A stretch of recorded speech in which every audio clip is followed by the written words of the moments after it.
Hello, everyone. Can you hear me? Okay, nice. Thank you for coming. I came here to tell you about my open source project. It's a Drupal learning management system. So far, it's a non-paid project. I just decided to do it because I think like Drupal community and public organizations like schools and students deserve reliable and low-cost solution to implement online learning in today's times. Okay, let's go. So first I'm going to tell you about the key actors, then how it all happened. I will describe the problems of the initial project, which is still, well, okay, not still, it actually was Opigno based. Then I will give you an overview of the Drupal LMS. We'll have a demonstration, and I will tell you about work that will need to be done, and hopefully we can have a small discussion. Now the key actors. So there's me, Marcin Grabias. That's how I look on Drupal.org. I'm a chemical engineer and, well, also a Drupal engineer, of course. There's Nat Kachpal. Nat is a core maintainer, core committer, probably the best reviewer I have ever met. There's also Andrei Matescu. Andrei looks just like Nat on Drupal.org. Andrei is mostly a backup, so if me and Nat disappear in some strange situation, then Andrei has an underground shelter and he can continue the work. And that's how we look like in reality. Now there's also Tag1 team that was always supporting the project from the very beginning. And our clients, AFL-CIO and the American Federation of Teachers, that were also very supportive. And yeah, understanding in terms of like me not focusing that much on the current project, but a bit more on Drupal LMS, which will be implemented. Well, I think the plan is February, so we'll need a migration, but I'll tell about it later. There's also the Drupal community that is slowly starting to get involved. And this young guy is helping with testing and documentation. His name is Artur. I think if we have a teenager that actually wants to get involved, then the project has a future. Now, how it all happened. So, ELN project in Tag1 started in 2019. It was a bit problematic from the very beginning, and the list of patches grew longer.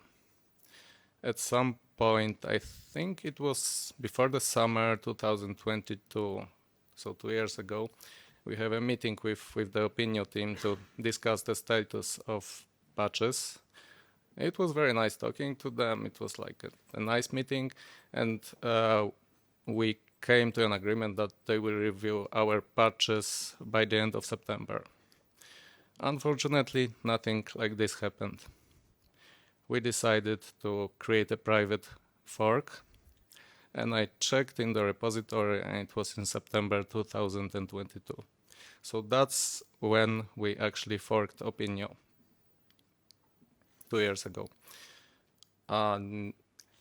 In 2024, I think it was around April or May, we actually made the fork public, and it only consisted like of Opigno code and like a bit of our custom code.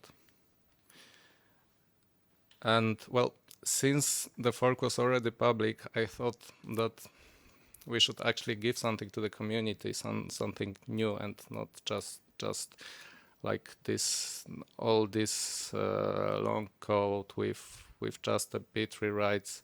So I created a clean 10x branch, which consists only of clean new code and is like developed since May this year.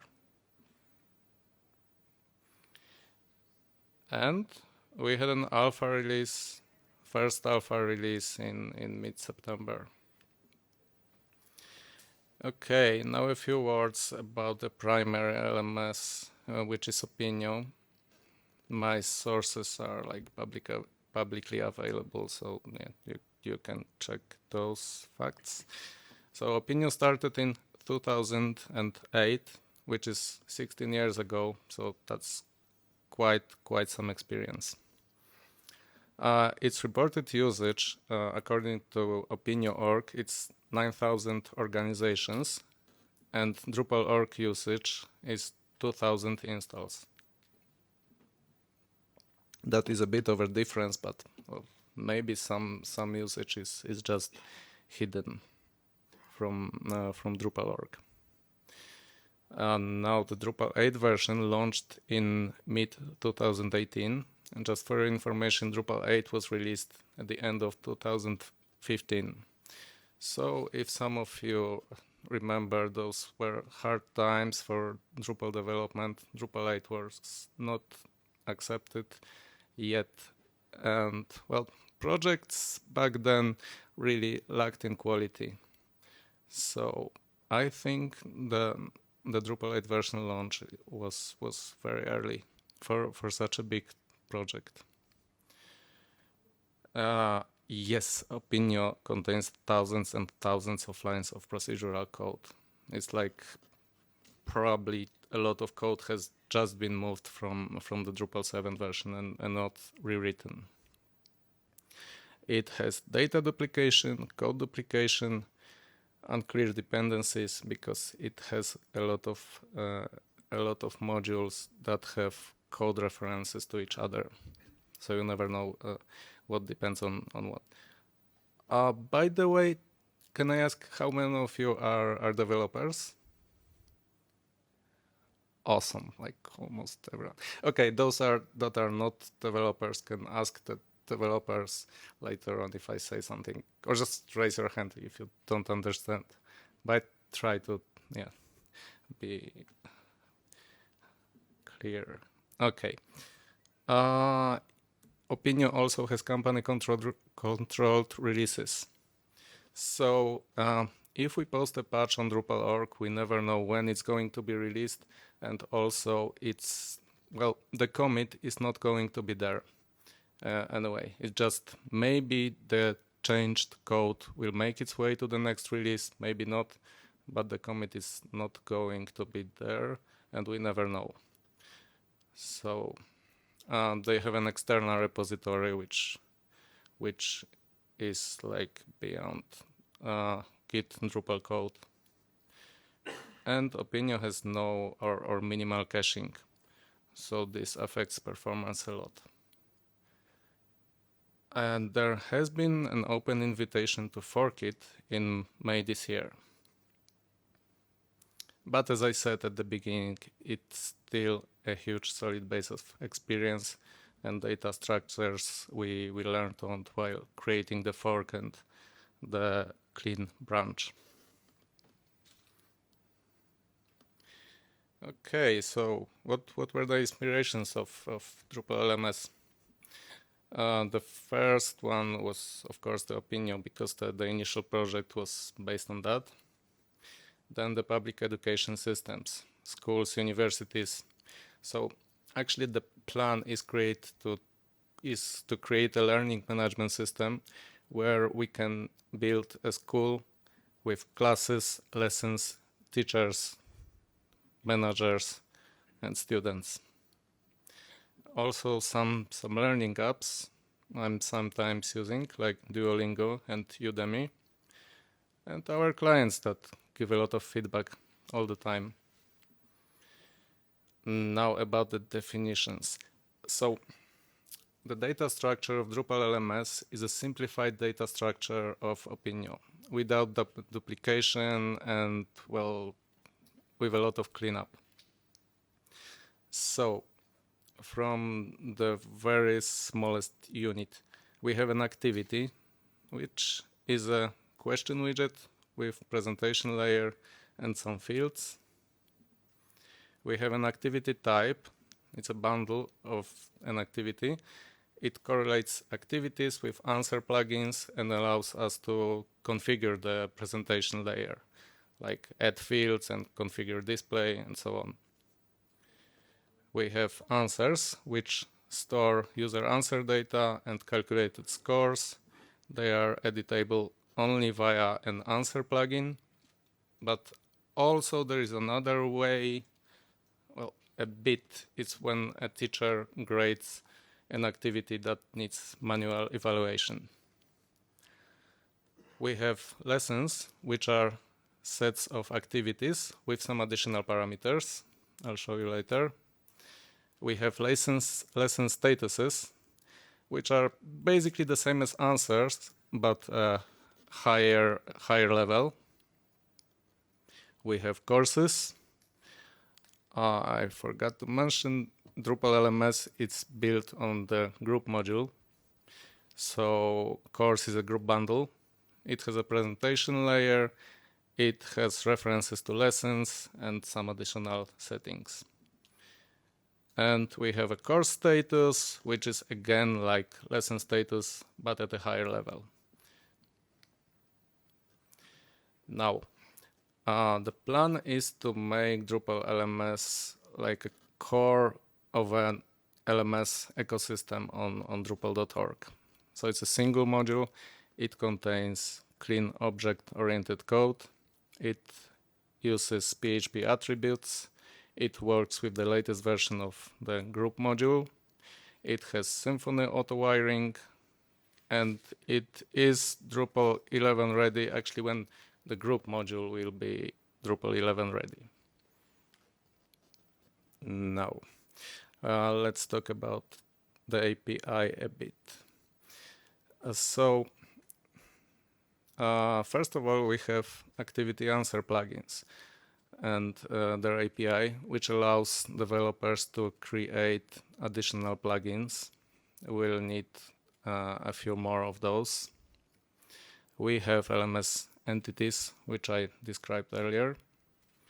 We have some views integrations and, well, core entity hooks and some additional LMS events can also be used as a part of the API.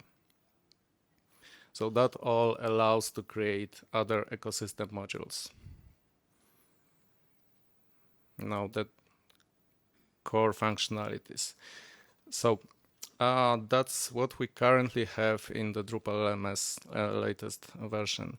So we have course, lesson, and activity operations, create, read, update, delete. We have an extended reference field for course lessons and lesson activities, which stores reference to the entity plus some additional parameters that are needed. We have student management in courses and classes. We have the course navigation logic, which controls which activity is next. Can we go to some arbitrary activity or not? Can we go back or not? Which lesson is next, and so on. We have presentation of results already and evaluation of answers like open text, for example, that actually need teacher evaluation. There's also a simple permission system that will probably be extended. Currently very simple, but I think it's suitable for schools already. And we have activity types. Okay.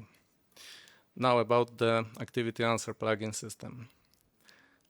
So it actually connects the presentation layer of activities with the answer widget. So like a form element where the user, the student can give their answer. And Well, basically we can build unlimited combinations of activity types and answer plugins. So we can have a slide with a true-false question. We can have some text with multiple choice. We can have just an informational activity where the user just reads and clicks submits and so on and so on. Anything basically given the available answer plugins. And an answer plugin controls the answer for elements, controls whether the evaluation of the answer is automatic or manual, and in case of an automatic one, it calculates the score. It controls the display of the evaluation form. All right, that's the same as one. And also it contains installation procedures with a simplified API. So it actually creates some fields on the activity that are needed for displaying the form. Now, let's get to the demonstration. So, 2 sulfuric acids plant feed sulfuric acid to the phosphoric acid plant, and so on and so on, and we have a final product. Right. Okay. Now, usually I do a live demo, but Dries inspired me on his keynote, and I just recorded it. So we have a Kickstarter project that has a drush command that, a composer command that installs our project. It's an additional repository which is linked on the Drupal LMS project site. So it also creates QA content, and that QA content is apparently the same content that is used in automated tests. So we have like pre-configured environment with some example content installed already. It takes just a moment. So we see the QA content is created already. And we can log into the page. So first thing, we will log in as the LMS admin user. That's also one of the pre-configured roles. And yes, users are also created. So first I will show you how to create an activity type.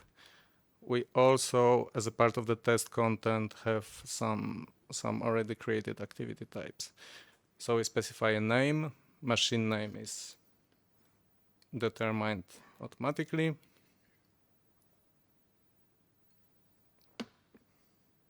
We select an answer plugin and also a default maximum score. So we don't have to enter that on every activity in a lesson, but we can change that later. And it's created. So we have a slide with a free text answer plugin. Now we can add some fields to it. Like we named it a slide, so we need to add an image field. Yeah, just disable the alt field. So we'll save some time on figuring out alt, because I don't have AI to do it for me yet. And we can like configure the display and the form display. With display, we can even use a layout builder if we install it on the site. So it's quite powerful. Now, that's all we did as an LMS admin. Now let's get to the teacher functionality. All the passwords are 1, 2, 3, 4, 5, 6 on the QA content, so that's quite convenient. So as a teacher, yes, there already are some activities as a part of the QA content, but we will create one of the type we just created with the teacher.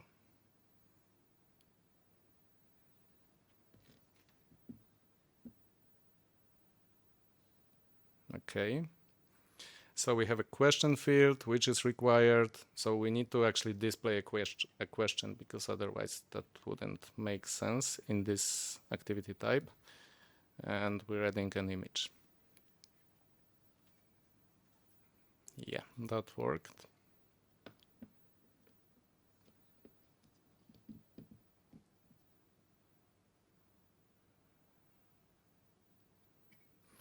Okay, now when we're actually editing a lesson, there are some additional parameters. We can randomize the activities.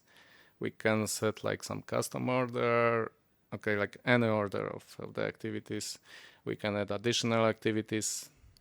And basically, this widget will need to be reworked a bit so it has a better user experience. I'm planning a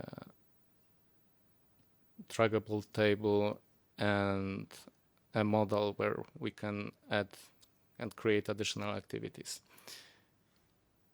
Now that's a course where we specify lessons. Some of them can be mandatory or not, and we can set minimum success score. And there's also revisit mode where students can always go back to the course even if they failed and correct their answers. So now the student part. We have lessons, we have activities, we have courses. We can start learning. So this course is publicly available. Anyone can join it. And the student just joined a default class. There can be multiple classes, but in this case, well, a teacher or a manager decides to which class the student is added. I think I wanted to answer, I wanted to fail the course actually to show you the revisit mode. But the revisit mode is available even if we pass the course. And now that's our newly created activity type where we have a slide and a question. Maybe the question should be below the slide but yeah. So yeah, and an open text answer. This is a no answer activity where we don't have any widget. Another open text. That's the second lesson already. Okay, so the course is completed, but it has open text answers, so it needs grading. So now we should log as the teacher again, check the results and evaluate the answers, like score them. Still, there are things to do here, like in terms of the user interface, like create some tabs and like breadcrumbs and so on. But it doesn't affect the LMS score that much. So we score in a model, but it has a Node.js option. So actually the scoring form can be implemented elsewhere as well. Yes, so I wanted to make it fail this time. So the first lesson is failed and the second is passed, but all mandatory lessons needs to be passed. Okay. So now the revisit mode. And here there is one thing. Well, I didn't take 2 takes while recording this. And yeah, well, I did it on purpose because there is one thing that can be corrected, but still I have to figure it out. So basically, yeah, I answered one activity and I couldn't like go back because the course needs grading again, because I finished the last activity. So when we go to the revisit, we always land on the activity we just visited. So in case of a finished course, that's always the last activity. So probably some save button there instead of like going next, or the submit button should say finish course. Yeah. So I had to log in as the teacher and like evaluate again and like go back to the student and yeah, then go back to the right activity that needs correction.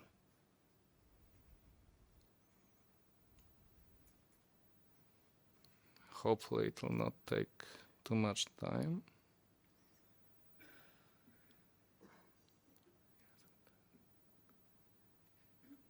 I think we're good with time. Okay.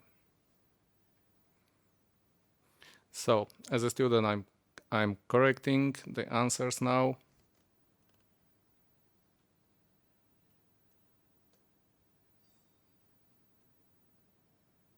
All good. And now re-evaluation as the teacher.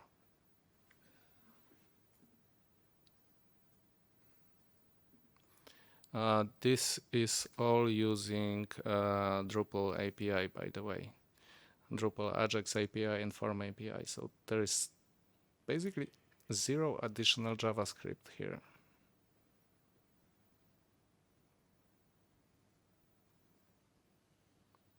Only the Drupal core JavaScript. Okay, so now the course is passed and the student can also view the results. Right, that's it for the demonstration. Now, what still needs to be done? There's quite a lot, but well, let's see. So we'll need notifications. So if a student requests membership on some course, then the teacher gets a notification. If a class is added to the to some course, then the students should be notified that they have one more course available, and so on and so on. There's quite a lot of those. We're planning like a notification block with some bell and like number of new notifications plus optional email notifications for all of those. PDF certificates, that doesn't need additional comments. Activity types, and yes, since Opigno was using those three, our clients are very much used to them and will need to implement them.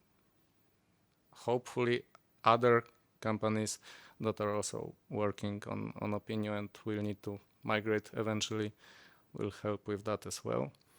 Those are hugely JavaScript based, and well, their modules download external JavaScript libraries to the site. I don't like them, but we'll need them. Yes, user interface improvements that will be needed. Well, I told you about the lessons widget and the activities widget, but there's more. Also including probably some theme. Performance improvements and big data tests. That may be after the migration when we'll actually have some more data. And yes, the big task that will actually give us the data, that will be migration from Opigno. Now, are there any other options? I just seen a presentation of Anu LMS, which it is in some terms interesting because it's like much more JavaScript based. It uses React. So if someone is a React developer, that may be a solution. But okay, three things. Not a single custom Drupal entity. A lot of configuration and a lot of JavaScript. So those data structures that are available on Drupal LMS, I think eventually if Anu LMS grows, they will be needed there as well. So hopefully we can join forces at some point. And also there's Opigno. Who has experience with Opigno, by the way? Okay, not that much. Yeah, so they are supposed to release a Drupal 10 compatible version at the end of September. So that's some news. But well, I tried to clean up Opigno and I found it like close to impossible, because like every method I tried to remove had some references, the references had some references, and finally I ended up seeing that some deep reference was actually used somewhere in our code. So it's, and spending time like tracking those references just, so I think it will still contain, like the Drupal 10 compatible release will still contain thousands and thousands of lines of procedural code, which is really hard to track and makes working on it really hard. So Drupal LMS is modern, it's clean, so there is no spaghetti, no procedural code, and all is organized. It utilizes well-known solutions from Drupal core. There are no dependency patches needed so far. On the Kickstarter project, I actually have one patch, which is for groups, so we can execute views bulk operations on some entities, because there is an error on well, group module with views permissions doesn't work well with views bulk operations. That's just one small path, so hopefully I'll be able to remove it soon with some work on the group module and views bulk operations module. It's supported by Tag1 Consulting, which is a great company. I have a t-shirt here. I have 3 actually. Yeah. And it's based on solid knowledge and experience. So we worked on our projects for AFL-CIO and the American Federation of Teachers for 5 years, and well, that plus what's in Opigno that we're based on. It's also extendable, so I described the API a bit. It's a heart of ecosystem where there's a lot of room from other module developers that can contribute and create a place of their own where they can like do something that works with Drupal LMS. And it's 100 open source and like always will be. Now, what are the plans for beta stable release? So if it depended on me, well, okay, it does, but but still, okay, I'm missing feedback. The beta criterion is usually that the API is stable, and like there is not much API usage. So if I have better feedback from other developers that it's good or it's bad or there's something to improve, then we can either work on it or release a beta. Or if there's more usage of the alpha version reported on Drupal.org.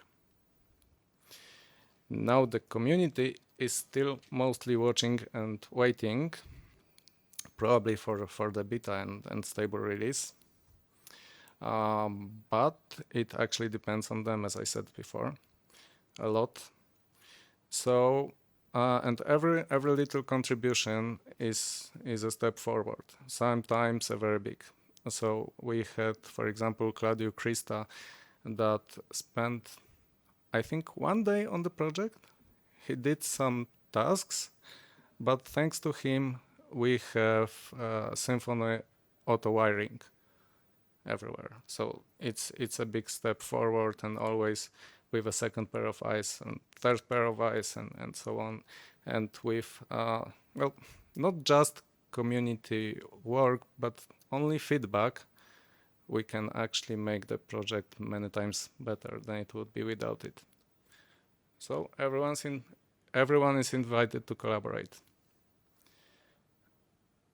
And that seems to be all. You have the Drupal.org link here to the LMS project, and there's a link to the Kickstarter repository there if you just want to install it. It depends on the dev. Thank you.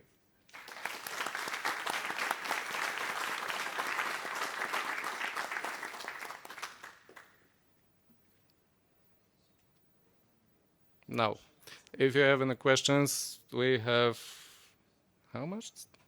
15 minutes? I think so. Quite a lot. 10 minutes, okay.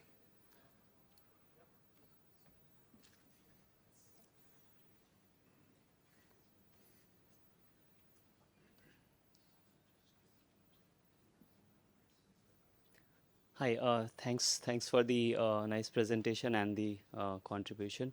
We worked quite a bit on LMS. In fact, once we took initiative, it's still a project, Open LMS, but we couldn't continue. So glad that you're doing it.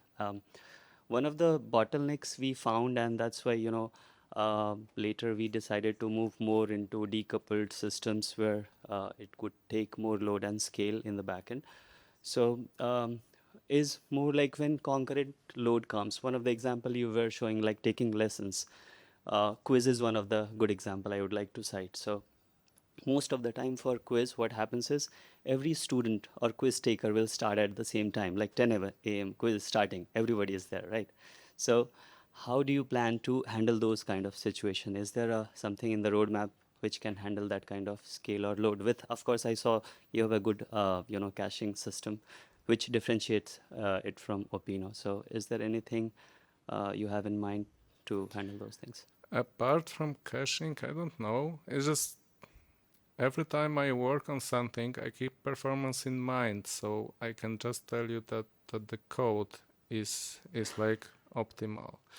Uh, but I don't think there's some other solution. We cache elements of the site that can be cacheable, like the navigation block on the right side, for example, which is like totally not cacheable on Opinio. So I think as much caching as possible, and other than that, we cannot overcome some things. I mean, especially with quiz, for example, it does a lot of read write, right? I mean, because you're storing attempts, so Yes, a lot of database inserts by yeah, every and there user. Like, creates the yeah, bottleneck with database. yeah, I we mean, we have did to. handle that with Aurora auto scale, but If we run into some problems with that, I think instead of storing the data in the database, we can temporarily store it in some cookie on the client side. That would improve the performance, maybe. It can be a follow-up. okay, yeah. Thanks, thank you. This looks like a really good candidate for recipes. Are you using them? And if not, do you plan to? Not yet. There are some install tasks and the Kickstarter repository which like does all the things, but we plan to create a recipe in place of all that config.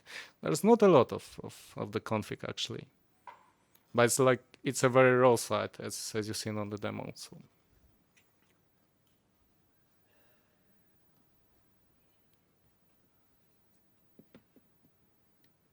okay, one more. I'll try to get water in that time.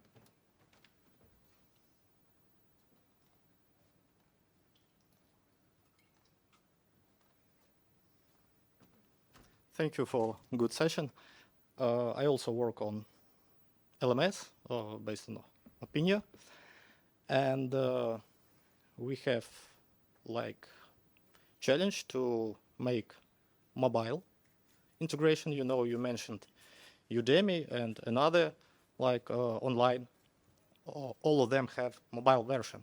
Do you plan some kind of API, like REST API, possibly sub-module that open these endpoints with some integration with OAuth, in, for example, authentication, something like this? Do you have such plans?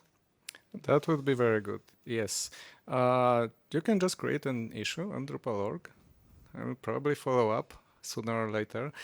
But, well, that's also why I didn't like those activity types, those three I mentioned during my presentation, because they are not mobile ready, not responsive.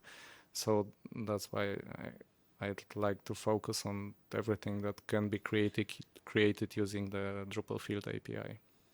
Yeah, because another project we have also mobile integration, and the problem that when we use, for example, form API for some logic, for some validation, for some submission logic, when we go to some endpoint, we haven't form. Yeah, so for me, it's not logical, for example, on backend to get, for example, JSON from application, you build form, submit form programmably. It's not like logically Yeah. because you haven't form, you have only JSON. So we have idea to move our logic to separate, I don't know, services. Do you think about such kind of implementation to separate like forms and how it's viewed to calculation logic when you detect if it's right, not right answer, and how many, I don't know, score you should put to user? It is quite separated actually, because we have a training manager service which actually calculates which activities should be next, where to start, and can they go somewhere. So all of those are backend methods. So it will be relatively easy to implement an API thing, I think. Okay, thank you. Thank you.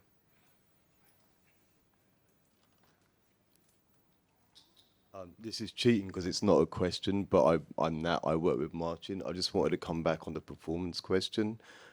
Big change in Drupal core that landed in 10.3 is we can now render cache post requests. So when you submit a form, like before 10.3, everything would render, including the form, and then you would get redirected. Now only the form itself renders before you get redirected, so post request just became a lot lighter. So if you do have a site, not this, like any site with a lot of content entry that is happening like simultaneously, it's a lot lighter than it used to be, and there's scope there's also landing the forms themselves have not been render cacheable, but you can now opt in to render caching for form rendering itself, except when it's submitted. So all of that that stuff has just been like it's like the last frontier of Drupal caching is now open to optimize. So it will be a lot easier than it has been to handle these like very, very, very heavy content entry websites. Sorry for like comment, not a question, but that was what I wanted to Awesome. say. Thank you, Nat.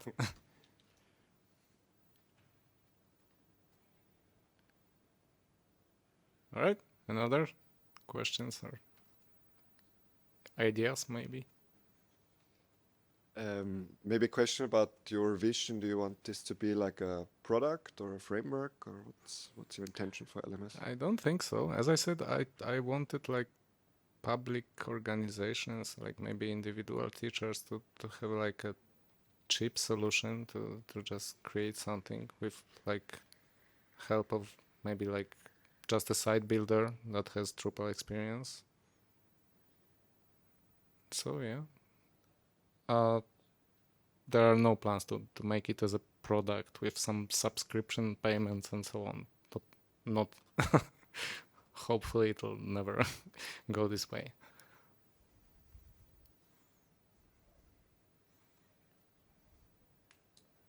Hi, thank you for the session.